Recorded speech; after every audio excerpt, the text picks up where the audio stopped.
Hi అండి. So Telangana వ్యాప్తంగా వినిపిస్తున్న ఏకైక పేరు ప్రస్తుతం కేసీఆర్ ఎక్కడున్నాడు, కేసీఆర్ ఏం చేస్తున్నాడు, కేసీఆర్ ఫామ్ హౌస్ ఏం చేస్తున్నాడు బయటికి రాకుండా. సో ఇక్కడ అసెంబ్లీ సమావేశం నడుస్తుంది, అయినా కేసీఆర్ ఎందుకు రావడం లేదు? గతంలో నడిచిన అసెంబ్లీ సమావేశాలకు రాలేదు, ప్రస్తుతానికి కూడా రావట్లేదు. ఏమైంది, కేసీఆర్ ఎందుకు రావట్లేదు అని చెప్పి కూడా లిటరలీ యావత్ తెలంగాణ మొత్తం దీని గురించి చర్చించుకోవడం జరుగుతుంది.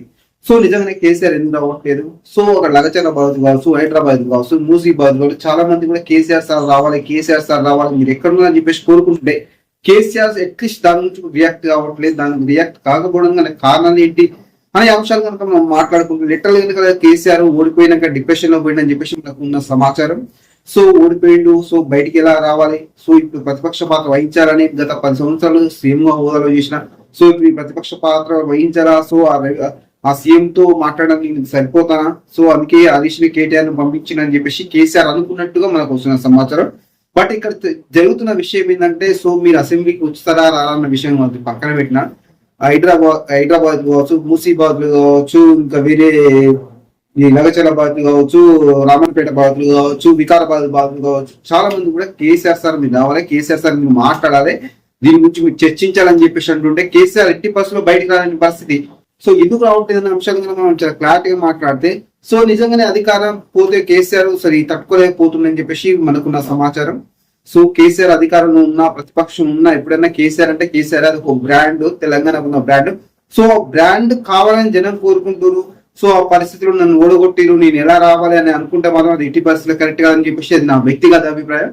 లిటరల్ గా మనం మాట్లాడుకుంటే ఇక్కడ ఏం జరుగుతుందంటే, సో గెలుపు ఓటమి అనేది 100% సహజం, ఎవరికి అడగలేదు.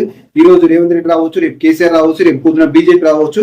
సో అలా అని చెప్పేసి ఓడిపోయిందని చెప్పేసి ఇంటికి ఉండడం కూడా, ఫామ్ హౌస్ లో ఉండడం కూడా అది 80% కరెక్ట్ కాదు.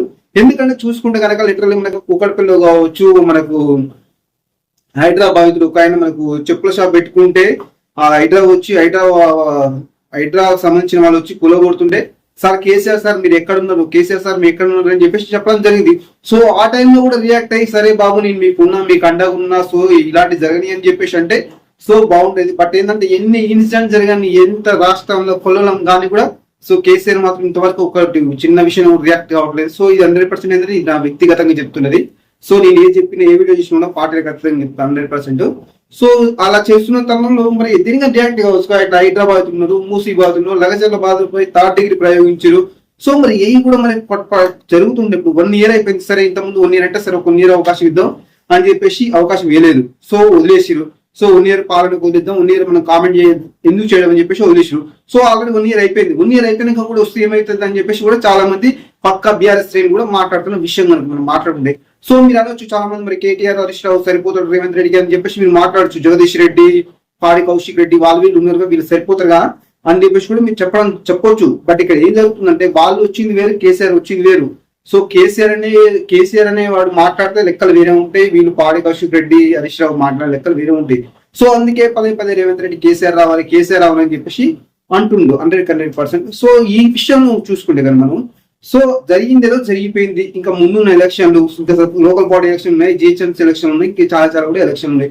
సో ఆ ఎలక్షన్ వచ్చేసి మన పార్టీ ముందంజలో ఉండాలి, పార్టీ గ్రాఫ్ పెరగాలంటే 100% కేసీఆర్ బయటకు రావాలి. సో మీరు అనొచ్చు మరి కేటీఆర్ ఒకటి మాట్లాడుతూనే రేవంత్ రెడ్డి సరిపోతుంది, మరి కేటీఆర్ తోటి పార్టీ గ్రాఫ్ పెరిగిపోతుంది. సో లగచర్లబాద్ లో, హైదరాబాద్ లో, మూసీబాద్ లో, మనకు ఇంకా రామన్నపేట బాధితులు వీళ్ళందరి దగ్గర కూడా కేటీఆర్ పోయి పరామర్శిస్తుండు, వాళ్ళతో మాట్లాడుతుంది కదా.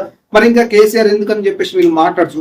సో కేసీఆర్, కేటీఆర్, హరీష్ రావు, జగదీష్ రెడ్డి, పాడి కౌశిక్ రెడ్డి ఎంత మంది వచ్చినా కూడా కేసీఆర్ అంటే కేసీఆర్ వచ్చిన లెక్కలు వేరుంటే, వాళ్ళు వచ్చిన లెక్క వేరుంటే. కాకపోతే నాకు తెలిసిన విషయం ఏంటంటే, ఇక్కడైనా కొద్దిగా మౌనం విడి ప్రజల్లోకి వస్తే బెటర్ అని చెప్పేసి నా వ్యక్తిగత అభిప్రాయం. సో నేను ఎందుకు చెప్తున్నా అంటే 100%.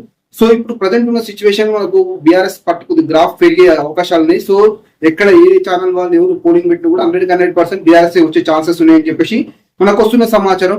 సో ఈ టైంలో ఇంకా కేసీఆర్ వస్తే ఇంకా పార్టీ ఇంకా చాలా కూడా బలంగా అవుతుంది. సో ఇప్పుడు చూసుకుంటే ఇప్పుడు లగచర్లబాద్ కావచ్చు, మూసీబాద్ కావచ్చు, హైదరాబాద్ కావచ్చు, మరి వీటి గురించి ఇప్పుడు కేటీఆర్, హరీష్ రావు మాట్లాడిన దానికన్నా కూడా కేసీఆర్ వచ్చి మాట్లాడి సెట్ చేస్తే అది వేరే ఉంటది. సో ఫ్యాన్స్ కూడా, కేసీఆర్ ఫ్యాన్స్ కూడా చాలా హ్యాపీగా ఫీల్ అవుతారు.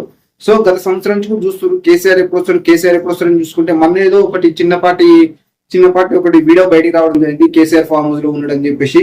సో అది విషయం నాకు తెలిసినంత వరకు అయితే. సో ఇప్పటికైనా కూడా 100% కేసీఆర్ బయటకు వస్తేనే బెటర్ అని చెప్పేసి నా వ్యక్తిగత అభిప్రాయం.